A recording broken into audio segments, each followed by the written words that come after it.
Welcome back after a week's break from the show. Sickness has turned our homes and routine upside down. We are back for another awesome episode with Leah Talipeau. Leah is in seasons of Matrescence Guide, an integrative health coach who focuses on holistic nourishment for women and their families. She has a passion for supporting highly sensitive mothers to lead fulfilling and intentional lives. Leah homeschools her two children and has a varied and individualized approach to their education, with community and connecting at the forefront of her family's values. Leah encourages her children to experience life and the world to its fullest. This episode is all about Leah's journey with homeschooling. What a beautiful chat. Honestly, I learned so much about homeschooling and I'm so excited for you to hear it. And I hope you learned something too. Well, that's enough from me, guys. Let's jump straight in. Welcome to the Honesty Policy Hour. I'm your host, Stephanie Marie, and it's time to put everything on the table on this beautiful journey of healing all areas of our lives, one deep conversation at a time. Welcome to the episode. It's so lovely to have you on. Yes, thanks for having me. I'm pretty excited. So tell me a little bit about yourself and what you're all about. Okay, well, I'm a mum to two beautiful kids, and I'm also a matrescence guide and educator, and I work within integrative nutrition as well. So I like to bring a really holistic approach to my work with women and mothers. Amazing. And having the lens of being a mum, it just gives you so much of under your tool belt, doesn't it? Sure Just does. Yes, levels up. Yeah, the best lessons in life. And I also currently homeschool our kids, so that's also very busy. Oh wow, very busy. And how old are your kids? So 9 and 7.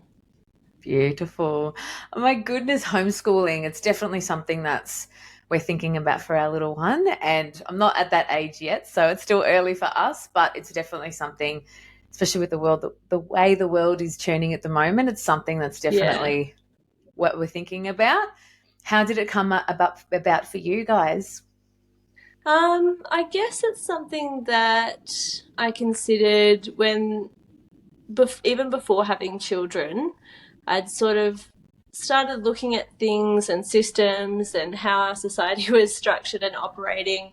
And I started to get a little bit disillusioned with things. And so I suppose we found ourselves a bit unconventional as parents as it is. So with some of like our medical choices with our kids and that kind of thing, and just the way that we wanted to raise them went against the grain a little bit within our society. So naturally, a lot of the people that I gravitated to were considering or doing homeschooling. Um, but at the time that I had little ones, I remember I went to homeschool meets. So I had a 2-year-old and a newborn, and I just thought to myself, there's absolutely no way I could do homeschooling. Like, I would not cope at all. Um, so, yeah, it was something in the back of my mind. And I definitely was more interested in alternative schooling routes. And so, um, I went to mainstream school, and I wouldn't say that I had a terrible experience, but I think if I look at it and dissect it a little bit more, I think there's a lot of my individualism, like my individual traits and that kind of thing that weren't necessarily nurtured. And Yeah. so, whilst I always had like pretty good memories of school growing up, as I grew up and as I started to reflect on the things that we do as a society, I started to really kind of evaluate it a little more and think, oh, is that really the kind of thing that I want to do? And I felt like school really, for the most part, treated kids like as the same Yeah. and didn't explore as much their individual interests. And I suppose that's just a reflection of, so many children in one classroom, there's only so much that you can do. However, we started to look at different options like Montessori and Steiner education, and they're actually very, very different. So they often get lumped in the same category, but I find that Montessori and Steiner have extremely different approaches. Yeah. We found a Montessori school near us, and yeah, when my daughter was 3, or actually before she was 3, we started to do a parent toddler program there, which I just loved. It was so beautiful, and I really enjoyed the way that they encourage children to be more independent and explore their own interests and that kind of thing. And so she went ahead and then did their stage 1 program, which started at age 3. I should mention also that we were fortunate. We're in New South Wales, and at that time, children who weren't up to date on the vaccination schedule were able to go to like a preschool setting. So she did attend stage 1, which is a little bit different to like a mainstream kind of way of Sorry, Lee, to schooling. But interrupt. But stage what 1, changed? yeah. Sorry to interrupt you, but what changed with the schedule? Why was it not allowed after that certain period? I think it was around 2018 that I have to remember now because I actually did a lot of advocacy and activism in this area. Maybe I've repressed it from my memory, but um, there was a no jab, no play policy Mm-hmm. implemented, and so that's a state policy. So Mm-hmm. prior to that, they actually introduced the no jab, no pay policy. So that was a Mm-hmm. federal policy. And when that came about, it meant that children were still able to access things like daycare and preschooling. However, you weren't able to get the benefits like the subsidy. So it went from if you were interested in daycare, which we were not, but daycare used to have a subsidy, a government subsidy. Well, it still does. I should say it still does. But for children who aren't up to date on the vaccination schedule, they ended up implementing a federal policy. So that covers the whole of Australia. And if your child was going to be entered into a daycare setting, they would not be able to get that subsidy. So some parents went from paying, for example, like $40, $50 a day to like $120 a day, which made it pretty Wow. difficult. Yeah. So So then when it's no just so jab, it's so interesting to see that happen, because it's like if you don't if you're fearful for any reason, if you've had, if you've had people where they've had reactions or allergens or anything to the schedule, therefore, but you're budgeting or you can't afford $150 a day, that's insane. yeah, Like, what are your options? Where some people yeah, are forced and pushed into this corner where they have no option, and that's the most heartbreaking part about it, where they feel like they don't have a say. It's forced, yeah. and it's Yeah, I heartbreaking. think certainly if you are to ask the politicians, it's like, well, you have a choice, but does that choice then mean that you can't afford your rent or your mortgage? And that isn't really a choice, that's coercion. And in the immunisation handbook, it does specify as well that no choice of immunisation should be made under coercion. So effectively, they're going against their own policies, but it's a real shame. And I think, the scare campaign and the fear mongering that surrounded that was so enormous that it Yeah. actually, in some ways, made people question a little bit more about the schedule. Hmm. But unfortunately, there are a lot of people who felt very much pressured, yeah, pressured into choices that they didn't want to make.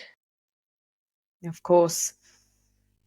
It's really interesting seeing how COVID sort of came up at a very similar time, Yeah, where it definitely took the blinders off some people, where it's like, okay, if they're doing this with this vaccine, what have they been doing with the rest? And then just open the floodgates of all this crazy information. And we were so yes, lucky definitely. to be involved in that time while my son was born, because it gave me a new set of glasses that I could actually see the world in. And I'm very thankful. As much as it was a horrific time for so many, including myself, Yeah, it definitely gave me a new set of vision, that's for sure. Yeah, there was certainly a silver lining in that sense that I think people just started to realize that there were choices that maybe they wanted to make that yeah, there's a lot of pressure surrounding, and Hmm.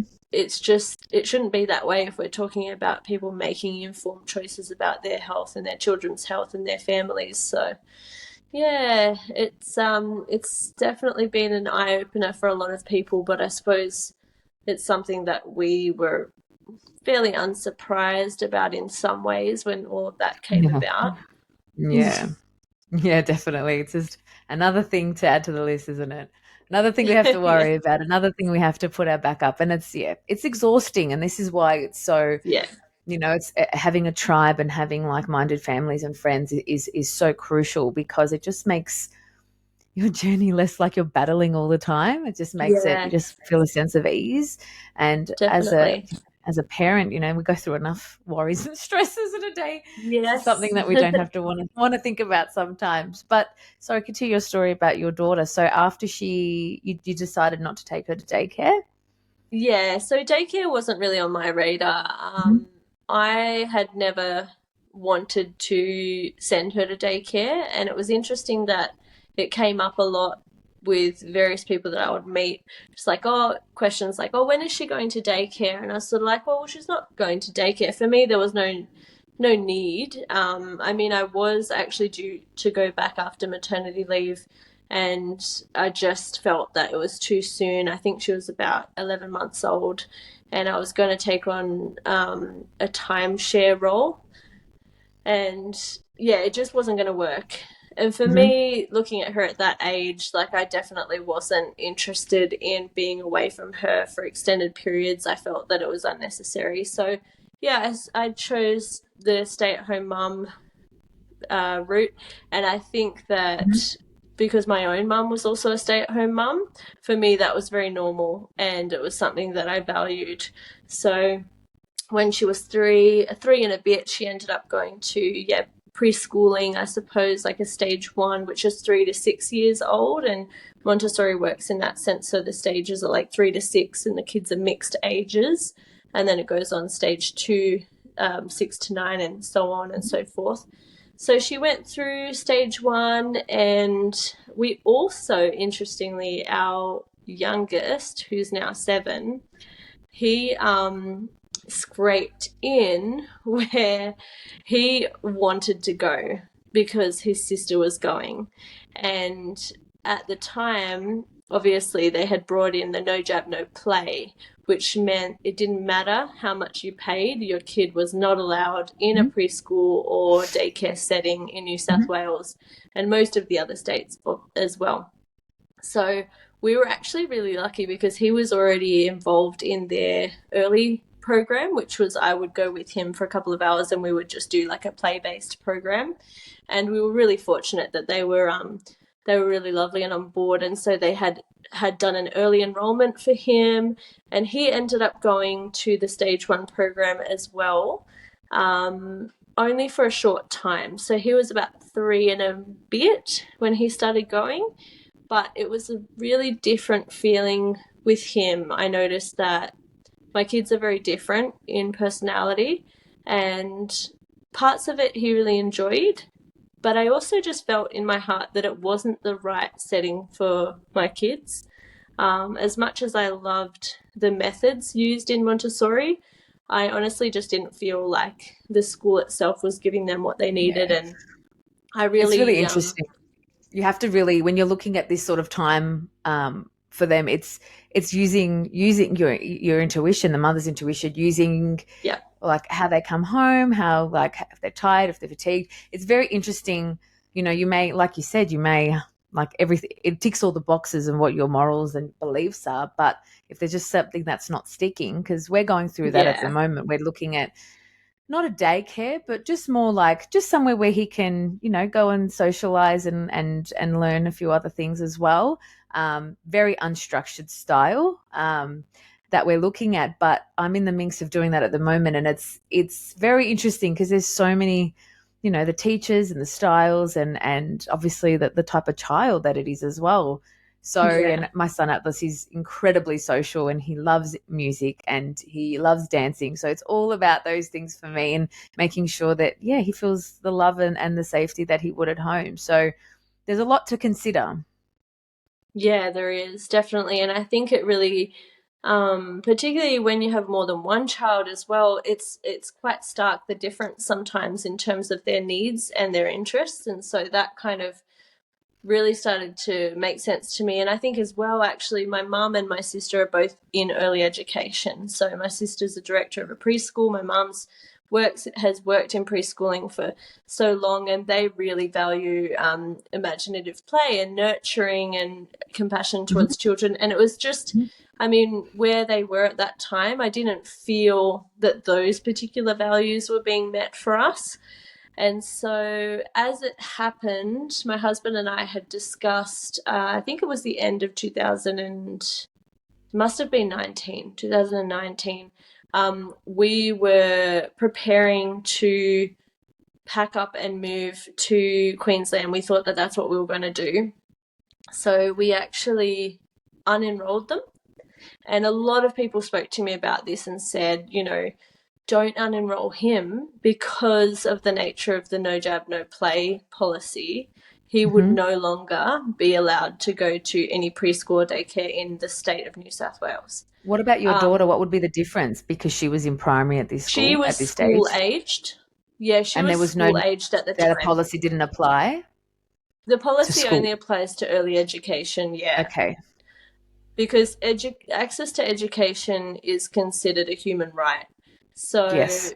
the way that they get around it is early education is not considered an essential part of education Mhm. itself.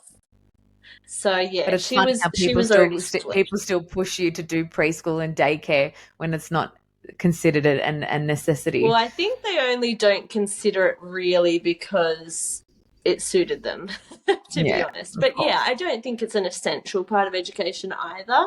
But No. certainly, like you had mentioned, the social aspect, Mm. there were so many parts of, you know, I have no regrets in the sense that my daughter was just thrived. She really loves like structure and routine, and Montessori provides that Yeah. amazingly.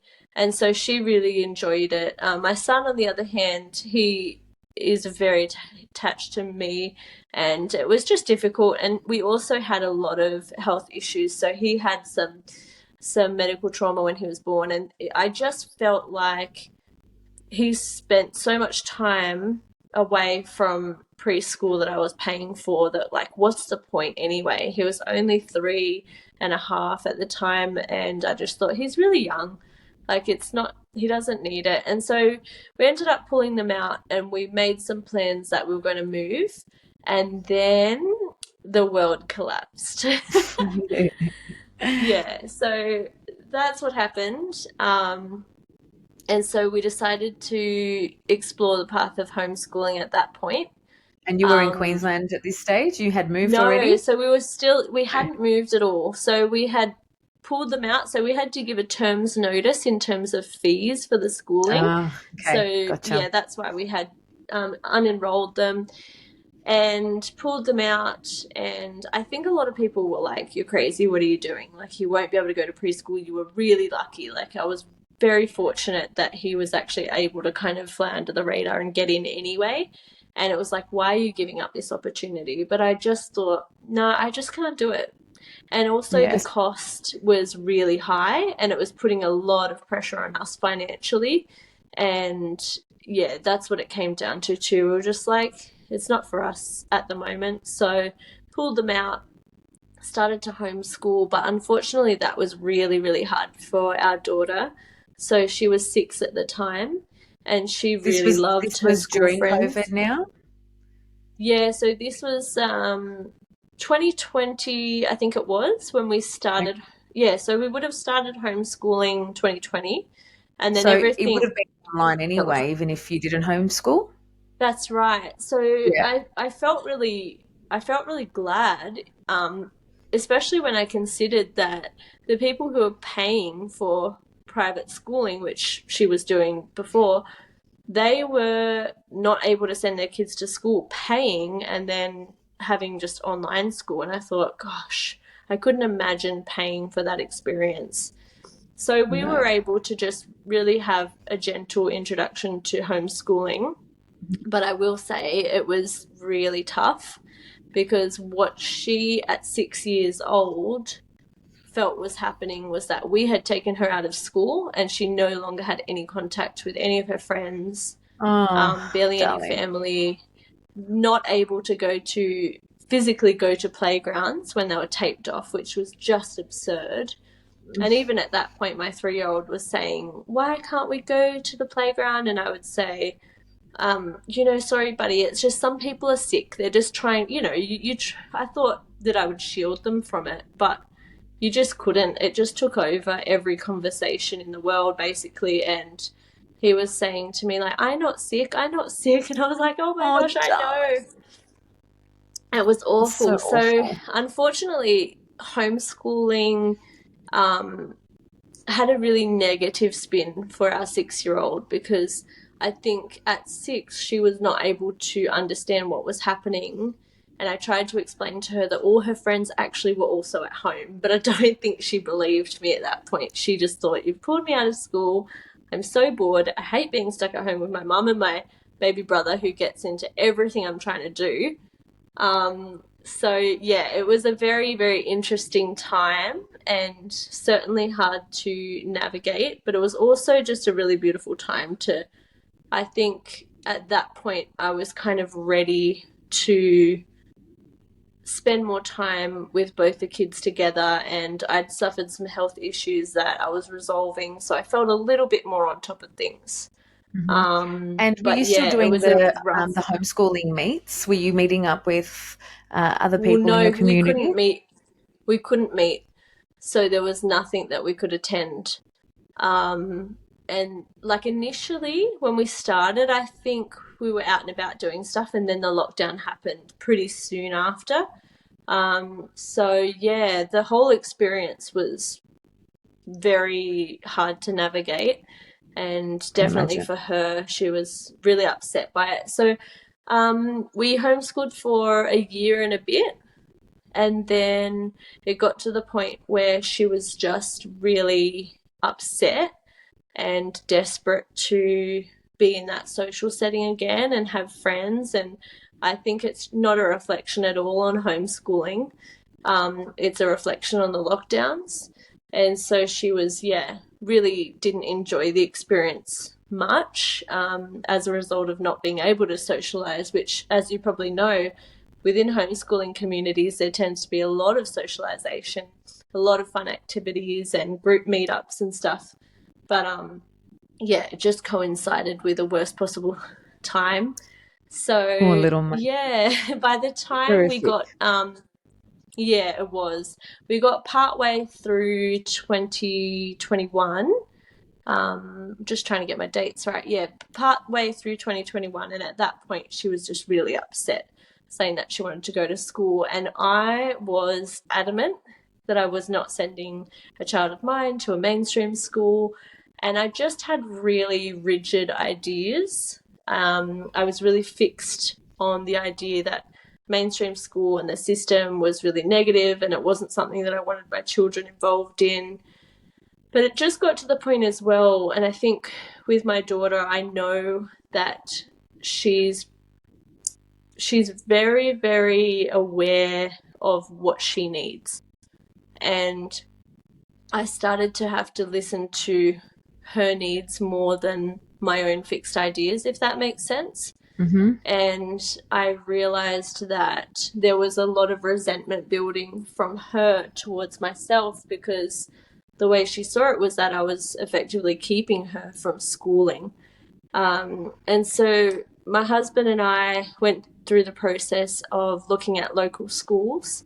And I'll be honest, the school that was situated just down the road from us, like a 5 minute walk, less than 5 minutes, um, like the area that we were in had a kind of mixed socioeconomic status. And when we arrived in the area, I remember thinking that it looked a bit rough, if I'm really honest.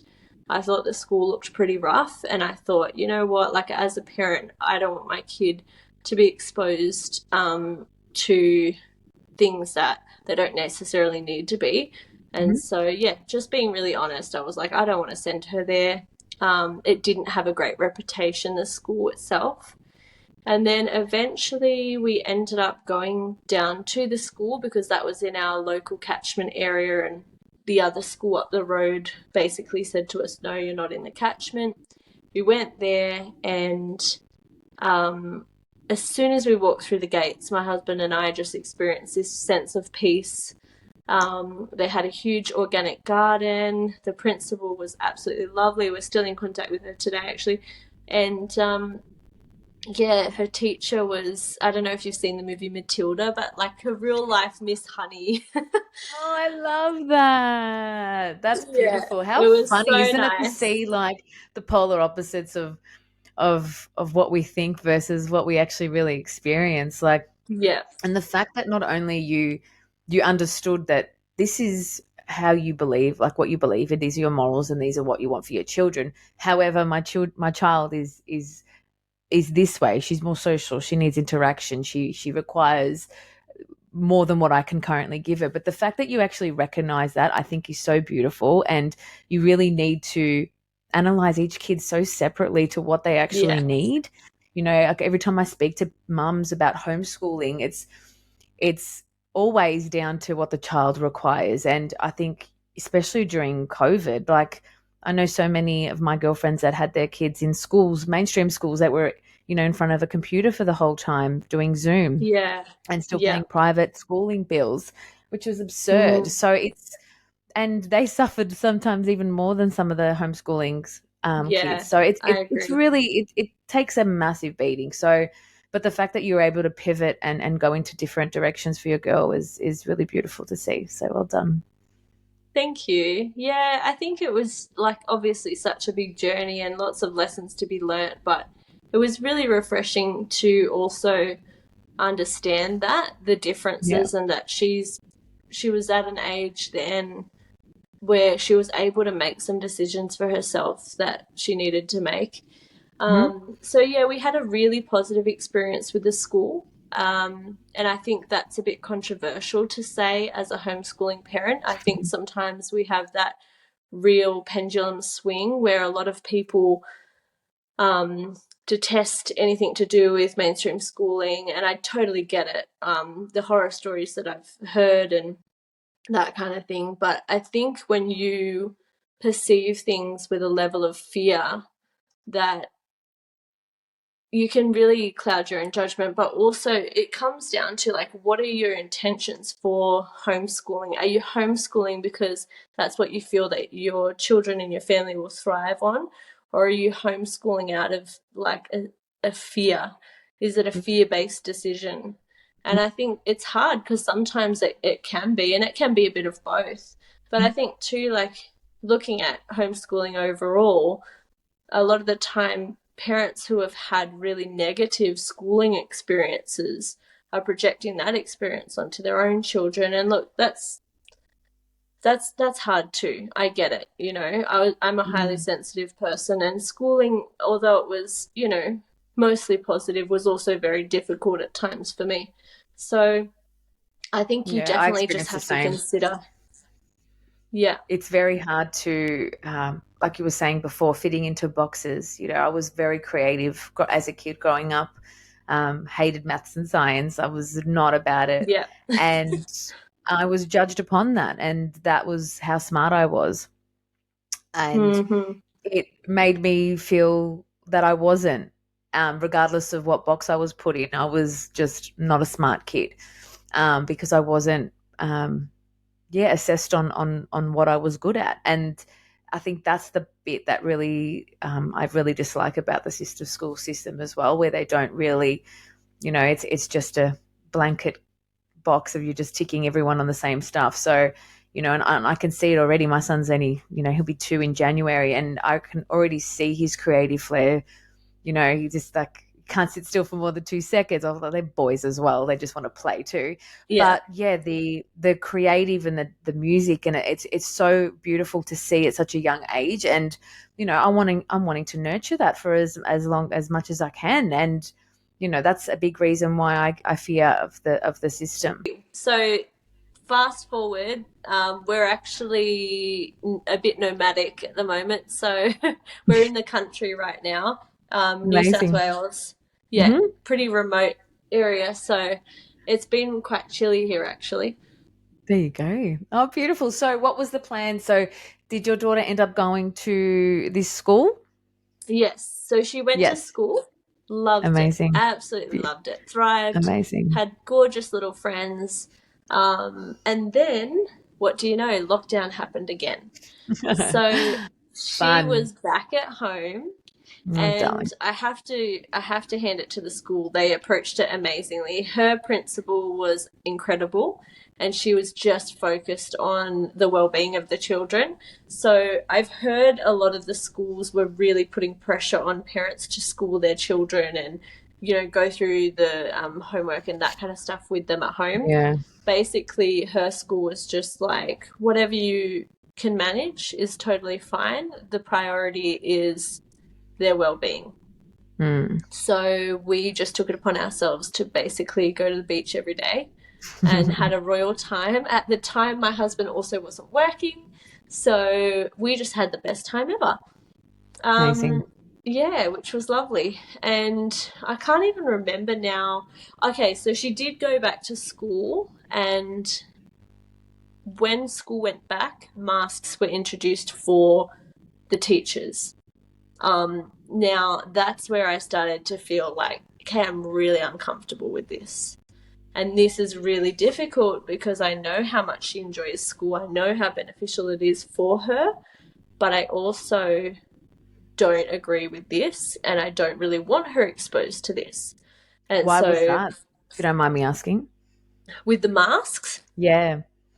um, I think because my background in psychology, I was really fascinated with child development. And I think intuitively also, I know that it's really important to see people's facial expressions when we're Mhm. interacting with them. It's a big part of connection for me. And I also felt that the mask was signifying a fear, and the way that a lot of children were expressing, from what I've heard, anxiety attacks and things like this around the issue of COVID was really damaging to their mental health. And I think so much could have been done better in that way. Um, as a mum, I felt like I didn't want my child exposed to that level of fear. And I think as well, scientifically, the masks that were being used were effectively useless, if not damaging to health. So there were so many components of Yeah. it that I didn't agree with. Hmm. And in the end, I spoke to her teacher about it, and they were just going along with what they were told to do effectively, which is not something that I like to instill in my children. Just do something because you're told, unless it's me saying it. Um, but yeah, I really struggled, and I spoke to her teacher, and her teacher was really lovely and said, like, I said, look, I don't agree with it. I'm concerned that it will, increase levels of anxiety. I don't want her feeling like that she can't connect properly with you. And she basically had said to me, I'm more than happy to try and find an alternative. Would you like me to wear like a visor instead? And I just thought, you know what, this also impacts her life. And I said to her, you just choose what you're comfortable with. We will just have to deal with it for ourselves. And yeah, we went ahead. She went to school. I was mortified that I found a couple of the kids wearing masks, not many, but a couple, and I just thought, gosh, this is everything that I didn't want her exposed to. But at the same time, she's of an age where she's able to use her own discernment and start to have to understand things and discuss them with us. So, you know, I had to see it like that. But then the end of schooling happened for that year. So she'd gone for not the whole year, partial parts of that year due to the lockdowns and starting late in the year. I think she started around March or something. So during the school holidays, she ended up going to a couple of the programs that my son was engaged in doing. So, like the bush school, friends of ours were running like a bush school type thing. And I just realized how much she loved it. She's a real like farm kind of bush kid in that sense. She loves all that kind of stuff. And she went there throughout the holidays, and 3 days before school was due to go back the following year, she said to me, I want to be homeschooled. Did And she I was like, really? she did. And I thought, really? After everything that we've paid for with like, to be fair, you know, public schooling, and my husband was completely unaware. He was private schooled as a kid. So I remember him saying to me, like, where do we pay? Where do we pay for this? And I was like, what are you talking about? I said, it's public schooling. It's for free. And he was like, what? But, you know, we'd kind of gone ahead and got the uniform and, you know, the shoes and all the little things and the jacket and everything. I remember just thinking, oh my gosh, not that that was the most important thing, but it made me laugh because I thought, here we go. Now we're just going to be on a totally different path. So, yeah, she just said to me, like, I want to be homeschooled. And I said, this is a massive decision that you need to think about. And it was also really interesting because at that point, our son had been going to a play group at her school that I'd been taking him to. And as I said, we just loved the school. They were really lovely. And our son is just a really lively, energetic, funny little quirky character. And he was going to be like of the age to go to school that following year when she was going to the next year. So he was supposed to start kindergarten in New South Wales, the first year of school's kindergarten.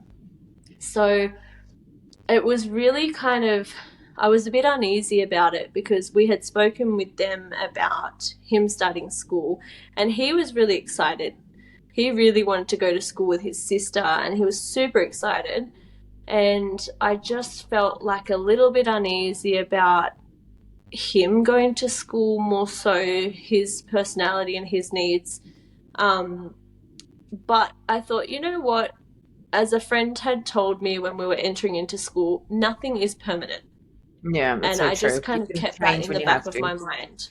Yeah, Yeah, like you did with your nothing's daughter. permanent. Exactly. So I kept thinking, like, okay, I don't know. And he even got a letter from his buddy that he was going to have, and like a teddy bear and everything. And we were just like, oh man, this is so hard because when our daughter said she didn't want to go to school, she wanted to be homeschooled, I was like, well, I'm not sending him then without her. And so we were like, okay, homeschooling it is.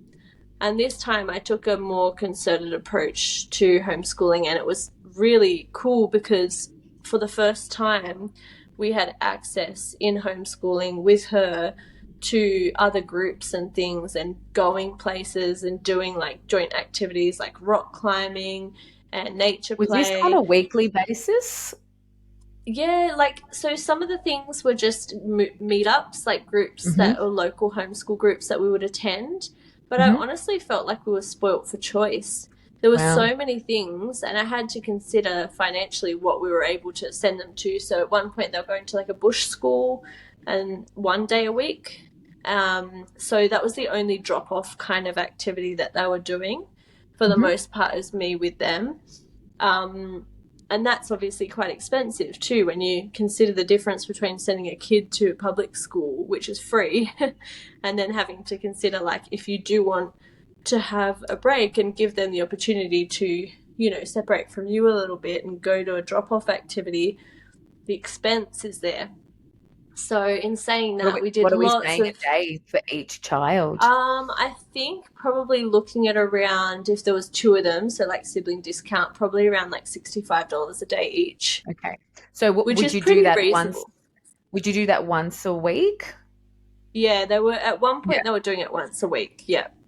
So, yeah, I mean, look, you know, they loved it. They absolutely loved it. It's still going. It's something that our friends still run and it's absolutely incredible. But yeah, they had lots of fun, like doing different activities and that kind of thing. And then my husband and I had decided, because we had sold our home in the meantime and we'd moved, and we just thought like we really want to change. And eventually some things happened, and we decided to buy a caravan, and we ended up finishing up our rental lease, which was, we had been there a year, and we were just like, let's go travel and live in our caravan. So we were already homeschooling, so it didn't really like matter too much in that sense, but it was still a massive, yeah, a Wow. massive upheaval. Amazing. And And how having old were the to, kiddies at this stage? so they would be, this was last year. What year are we in? Gosh, I can't even, it's such a blur. 23. All right, so this would have been a year, yeah, a year and a bit ago. So last year, so 8 and 6, I think. Amazing. And you were both homeschooling them on the road? And Not well. I mean, homeschooling is a very broad term. So Mhm, I suppose like there's very, you find as well when you go down the homeschooling path that mhm, there's very different types of homeschooling, and some people more unschool. So mhm, I would say that we do follow like a curriculum to some degree, but for the most part we unschool. So when we traveled, we took some of their books and things, but we just found that we were so busy doing so many enriching activities anyway that there was no point like yeah. doing any structured work. Most of it was just incidental learning and stuff that you would never be able to get in a classroom. So with when you register your child through homeschooling, do you have to have a certain like curriculum that you need to follow? It is different state to state, so I can only Hmm. speak for New South Wales, I suppose, because I'm Hmm. not sort of abreast of the other states and territories. But and with New South Wales, it's actually a very straightforward process. A lot of people don't realise, and I certainly was quite naive. So I thought that when you registered, that there would be a bit of like guidance and a curriculum would be kind of given to you so that you could go through and do some of it. It's Hmm. not like that at all. So you're actually free to choose your own way of schooling or Hmm. education, I suppose. Hmm. And you can choose your own curriculum that you want to do. You can make your own curriculum as long as it does meet the syllabus requirements, which are really easy to meet. So, like our homeschooling supervisor, I guess, if you will, he basically So just you said get to me, given a supervisor? Is that what happens yeah, as but well? it's very, very casual. So you have contact with them like not very often at all. They would just kind of give you a little bit of guidance if you need to ask them anything, and they'll look over your plan if you've, made a plan, Hmm. and be able to give you some guidance there and check whether it's meeting the curriculum, meeting the syllabus requirements rather. So as I said, it's very easy to meet syllabus requirements, particularly for younger children. What is a syllabus requirement? So there's different areas. So like for example, New South Wales, there's English, mathematics, and like I don't even know exactly the syllabus because I don't feel like I need to, particularly they're a bit young. But so there's areas that you have to meet, I guess, like to make sure that they are learning, that they're advancing at some level. And so Hmm. obviously English and maths are the main one. English is the biggest component, so reading, writing, and then there's mathematics, and then there's, I think the syllabus is changing a little bit, but there's other areas like STEM, like science, technology, and that kind of thing. Hmm. So for us, basically, he just said to us as well, like, whatever you're doing, like if you're, for example, going to the beach and like counting the waves, that's mathematics, like incidental learning, you can integrate into your learning plan or whatever. So yeah, Wow. I found it very, very easy. In fact, More at I a younger actually, age. So when it gets yeah, when they get older, it becomes a little bit more, you follow a well, bit of a structure. If Um, you do high school, if that is. I suppose, but I think it again really depends on how you do it as a family, and I don't have enough experience in how that works. But Mm-hmm. for us, the first year that we did homeschooling, where they were really young, I mean, Mm-hmm. for my son, I wouldn't call it homeschooling. He was below school age, so he was just Mm-hmm. at home doing fun activities. We did a program called Whole Beings, which is a beautiful holistic program, and it suits kids under the age of 7. So it's all stuff that you can access online through their materials, and then you a lot of it's nature based. So you might have activities like gathering stones and leaves and that kind of thing. And so I really enjoyed doing that kind of thing. And what I found that was that my son, because he was younger, obviously as well, he was probably a bit more inclined to enjoy that kind of stuff. Um, but I wasn't very structured either. It was sort of a bit like, okay, gosh, I'm trying to make lunch, I'm trying to make dinner and breakfast. I'm like, what can we do today? Oh, what about this activity? And my daughter didn't like that because she was also used to a lot of structure and routine from Montessori as well, and just Mm-hmm. her nature. She enjoys that kind of thing. So she she liked some of the activities that were provided, and she really enjoyed them. But I think as well, because she was nearing that upper age level, they say it's suitable for kids under 7.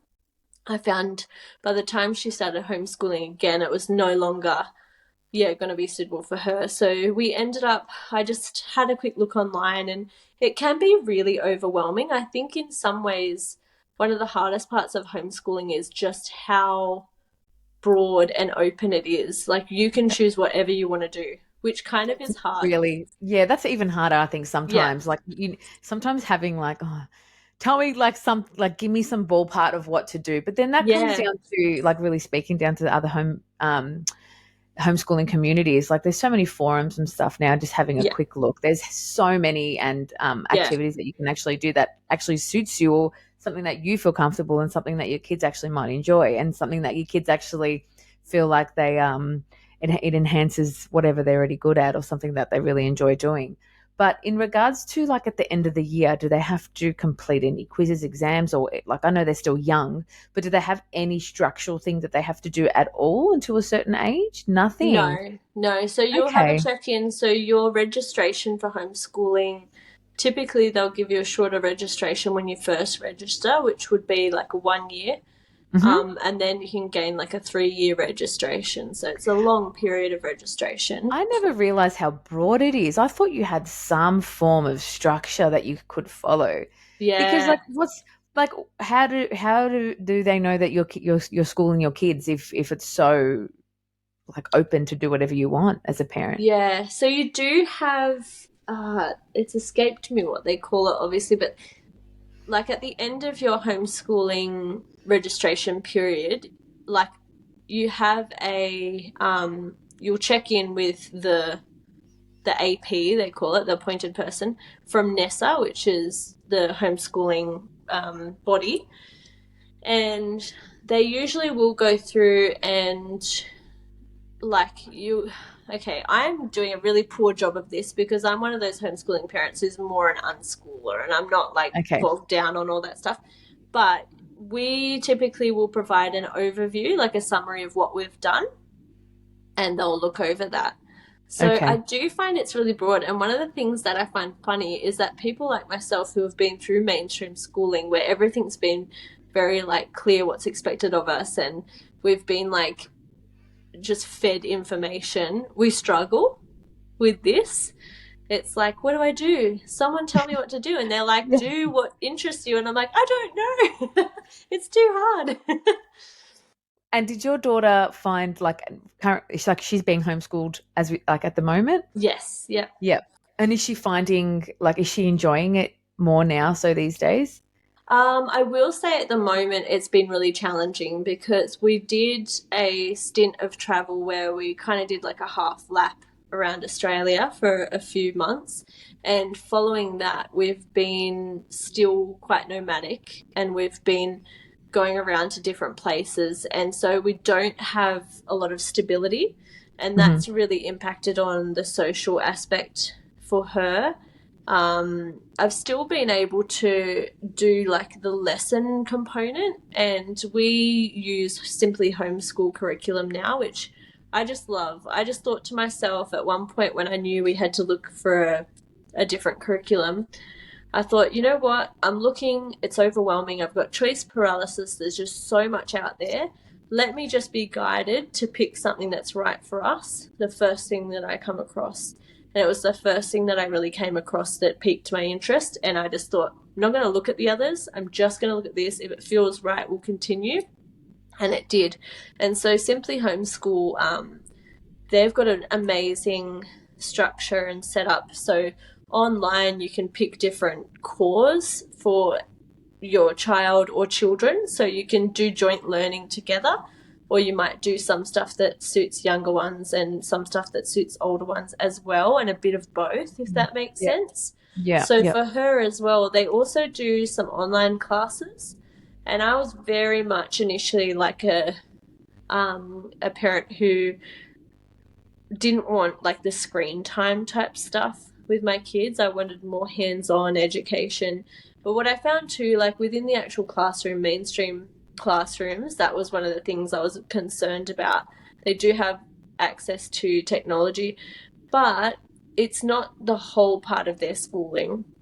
So when we came away from that schooling, I kind of reevaluated and thought, like, am I being, again, a little bit too rigid on this, that like I don't want any screen time, like we're only going to learn this way, but then are they missing out on other opportunities? And so what we found with this was that for our situation, because we are traveling around, the online classes do provide such an amazing opportunity for connection with the other kids and with like a teacher.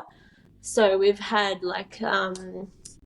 some classes of art classes and engineering classes, which have been amazing. And I will say too, I thought, okay, this will give me a bit of a break, but it's been the opposite. They're like, Mum, you need to help me with this. Oh, goodness.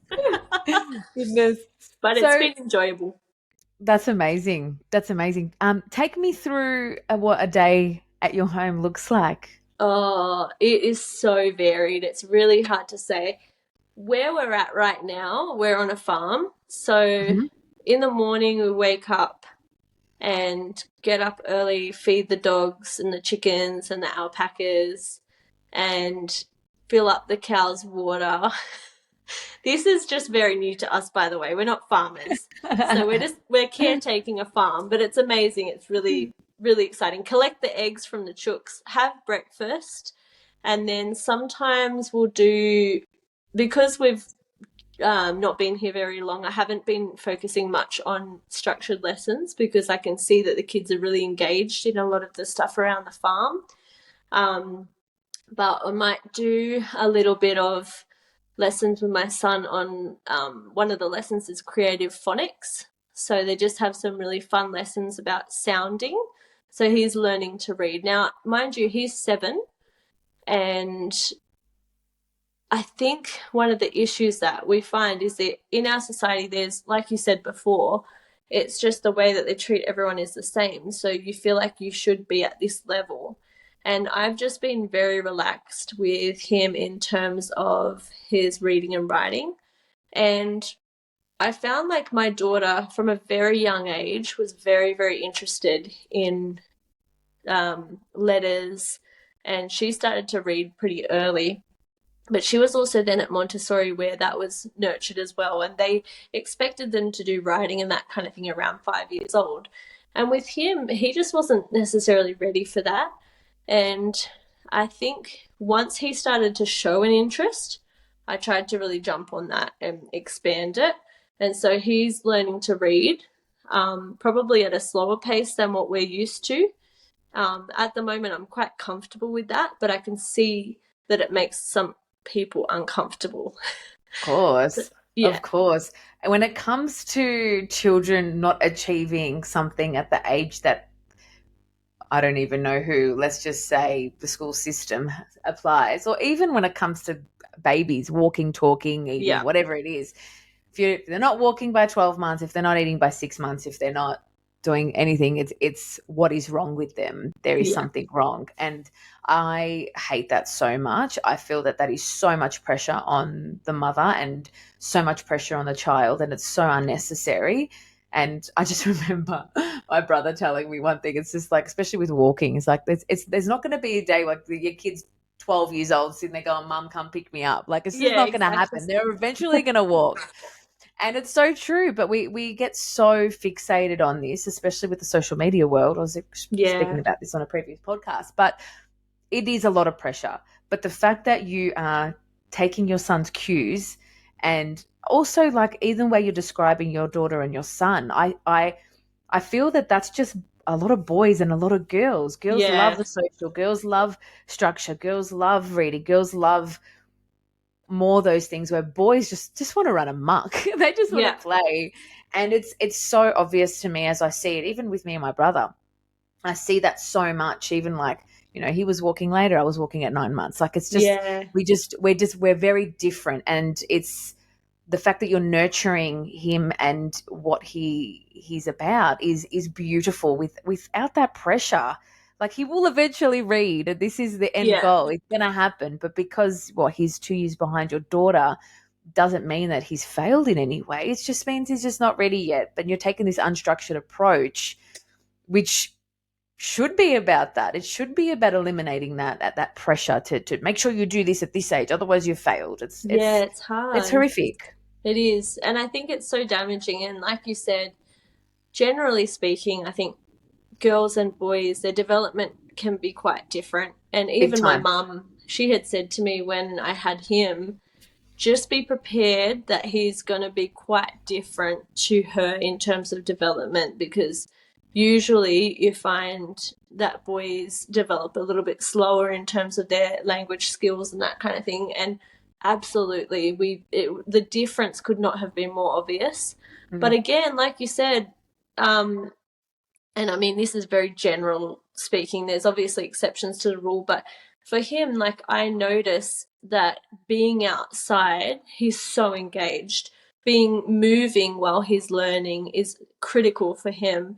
Whereas my daughter, she loves reading, writing, she'll sit and draw. He's only recently started doing a lot of creative drawings where I used to say, "Hey mate, do you want to come, like, let's do a drawing?" And he'd be there for 2 minutes and then just be like, bored. Yeah. Um, and I remember thinking, oh my gosh, they're so different in that sense. And obviously, there's different individual traits and developmental stuff going on, but like, yeah, just nurturing their differences. I really think that mainstream schooling is set up to benefit female learning more. And I see a lot of boys that struggle with that. And I think it's changing a lot now. There's a lot more research, and I certainly noticed that schools have adopted different things like movement around class and like even crunch and sip and things that kind of try and What was assist that? with that. Crunch and sip? Yeah, there's a thing like called crunch and sip where they can have a snack in the classroom, Cute. and That would it definitely is be my quite son. cute. He's forever eating this kid. He's Yeah, always got that's snack. my kids too. But yeah, I think too, I will say on that note, I think it's important when we're removing ourselves from those systems to just be aware as well that, like, seeking support for something that you might notice or someone might point out in regards to your child's development also isn't the worst thing. So I've found that within the communities that I've sort of surrounded myself with, that sometimes because kids aren't being viewed by like teachers or other people as much, there can be things that are going on that they might need some assistance with. Yeah. Yeah. And The I parent think, might miss. yeah, like, it's easy for parents to miss things when I guess we don't have that comparison as well to Yeah. the norms for other children in terms of development. But also, like, as a parent, obviously you want to see the best in your child. And I just really always encourage people, like, if you feel something's amiss or if someone's sort of hinted to you, like, maybe have you got this checked out, don't feel that you've failed, and also don't feel that maybe just because you're not so much part of the mainstream that you can't access mainstream services. So this is a topic that's come up a lot recently with friends, um, and just also surrounding like that critical period of development. So sometimes if a kid is struggling with their development in some area, getting early help for that and support can make a huge difference for their Because you can still outcomes. do tutoring, like private tutoring. You can, and there's always ways of like, I know a few friends that I've spoken to as well that had did homeschooling, but they hired a teacher.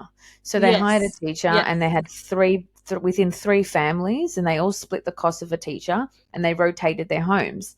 Yeah. One week they were at one home, another week they were at another home, and the teacher just went there, and there was like 6 or 7 kids, all different ages, Yeah. and it was more of a structured learning because they had an actual teacher. We've done Um, that a bit as well with our particularly with our older one. So when we were in one spot more so, she started going just once a week to a teacher's place who has, yeah, a group of kids. And then our youngest, he's started to be able to kind of, I guess, sit and do that kind of stuff now. So when we're in that area, we'll often take them, and it's really cool because it's so flexible that they're able to go and have that social aspect of learning. Because I think with yeah, my daughter in particular, she loves learning with others, and that's can be challenging with homeschooling, like the learning on your own. And she's yeah, a bit like yeah, me in that sense. Like I love to be surrounded by others and learn together and co-create.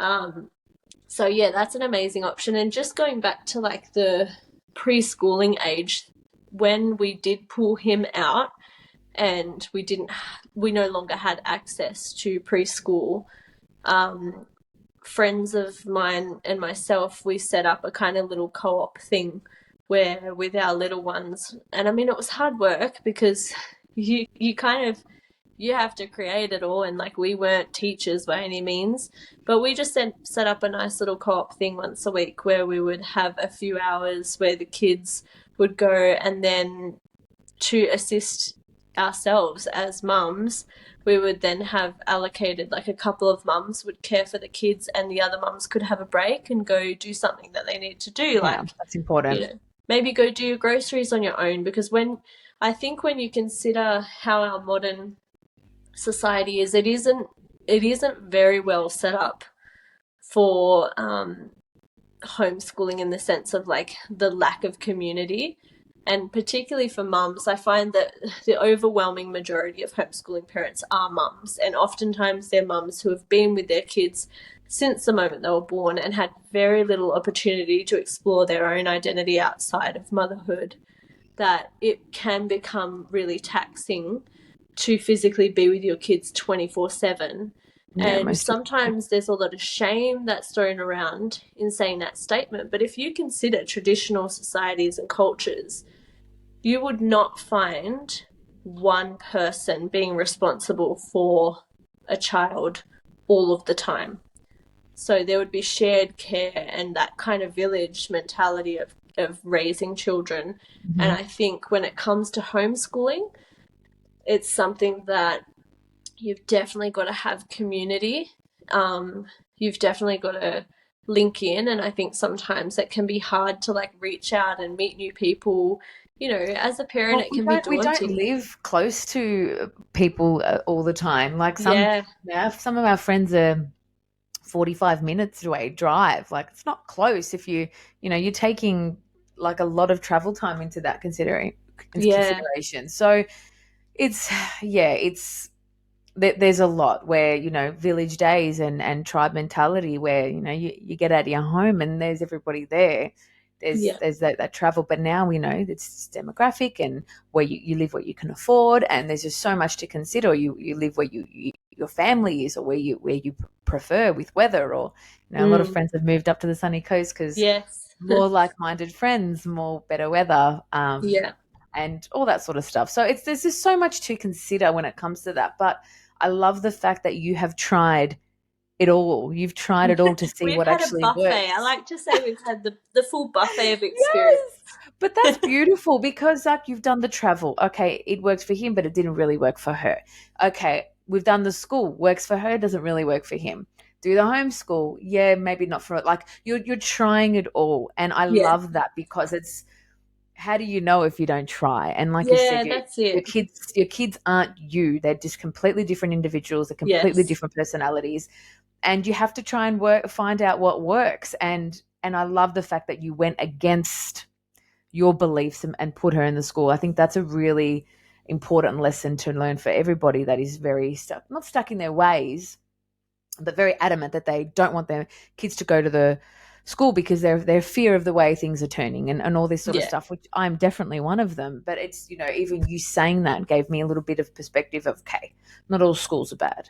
Yeah. Um, so I do like that. And it's an important message, definitely. But Thank you. tell me a little bit, Leah, where can people find you if they want to know a little bit more about yourself? So mostly I hang out on Instagram. So you can find me at the at Leah Talipeau. So it's a bit tricky the name, but it's LeahTalipeu. And Amazing. I do have a website as well if you wanted to visit. It's www.tribenourishment.com.au. So Amazing. obviously I work primarily with mothers, and my aim is to assist and guide mothers through the process of matrescence so that they feel confident and that they can thrive in motherhood. And for me, the mother is the heart of the family. And I think women and mothers are really the hearts of the communities. So when mothers are well, families are well, and the communities as an extension of that are well. And that's, yeah, where my passion is. I love that. You couldn't have said it better myself. You definitely see that when the mother's not doing well, the house just doesn't feel like it's moving as good as what it can. So it's a very important message, and it's important work to do as well, making sure you're caring for the mother. It's beautiful work. Thank you. But thank you so much for your time. It's been a beautiful chat, and I've definitely learned a lot about homeschooling, and I'm sure the listeners will as well. It's becoming so much more common and so much a part of especially new mums um, mind at the moment. It's at the back of everyone's mind, like what sort of schooling that we want to actually follow. So opening up our horizons to knowing what other people are doing, and especially when it comes to unstructured learning is the more knowledge is power, and it's important.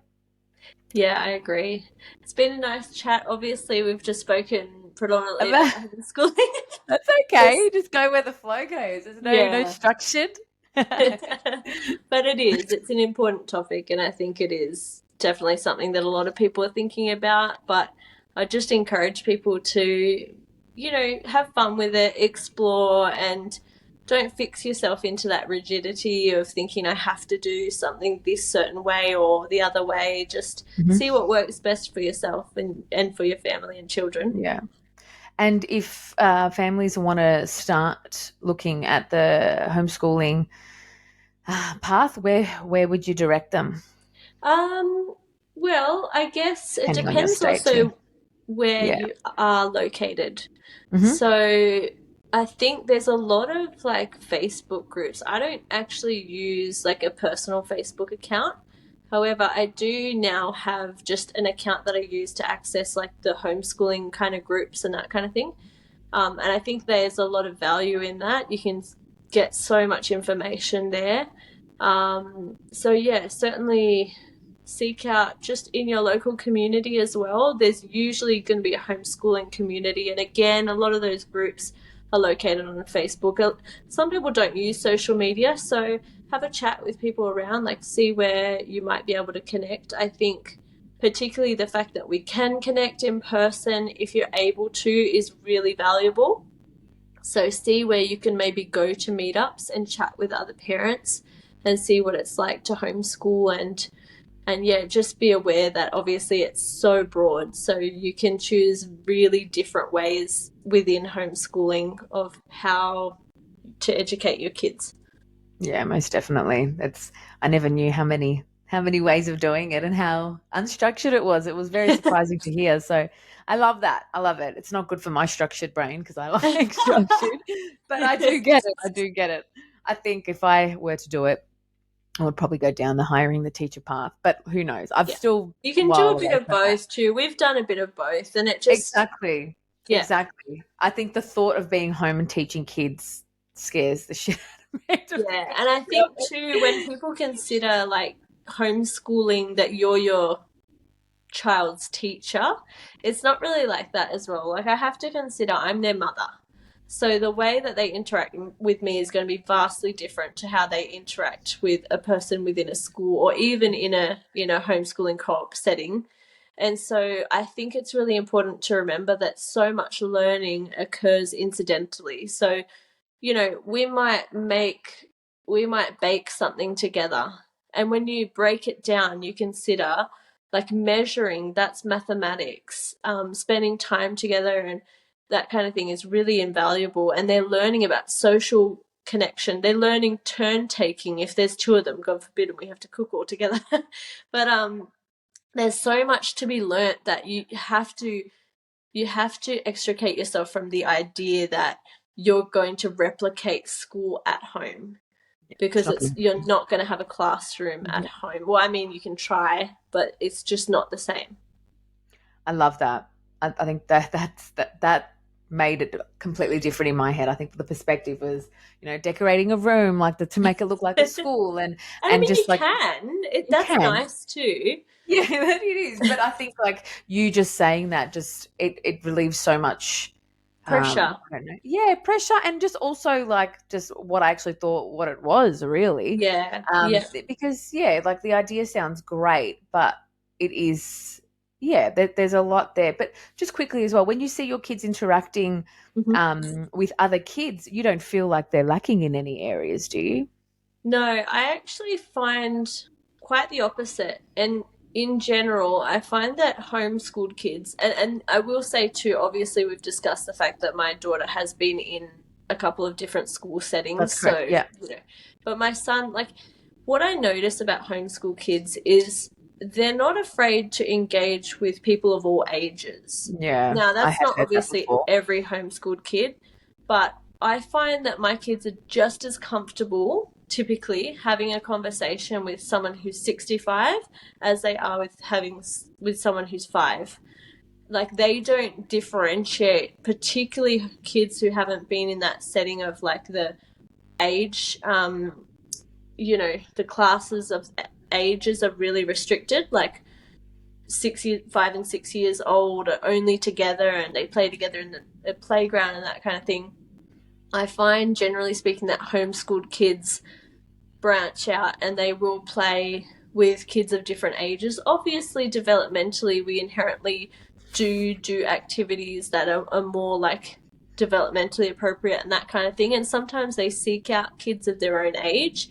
But I think what I find, particularly in our case, is their confidence is huge, far bigger than anything that I ever experienced as a child. I was very, very nervous as a child.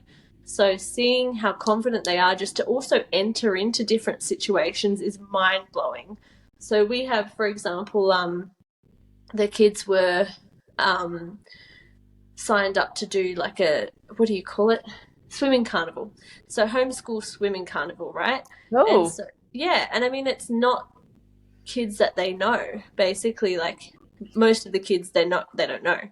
And we just arrived there and they just went, gave it their best shot, had an amazing time. We ended up knowing a couple of the kids there, but their confidence was absolutely astounding to me. And that's where I see a huge difference just in my own personal experience of life and schooling, was that I felt that schooling for myself as a highly sensitive person, which both my children are, it didn't nurture that quality in myself and it didn't really instill a lot of confidence in me. I think they're pretty confident with who they are and I love seeing that. So, yeah. That's beautiful. Amazing. Well, I love that and I love your adventures and everything that you're practicing and preaching. I think it's beautiful. So well done. And thanks again for a beautiful chat. Thank you very much. Thank you wherever you're listening from. Have a beautiful day. Peace. And that's a wrap. Thank you so much for listening. I hope you received a few good takeaways from the episode. If anyone came to mind while listening, please share it across. Your support will certainly help promote the podcast. To follow everything that I'm doing at the moment, head to my Instagram page, Holistic Healing with Steph Marie. Thanks again for all your support, and I'll see you on the next episode for more conversations that are raw, honest, and vulnerable.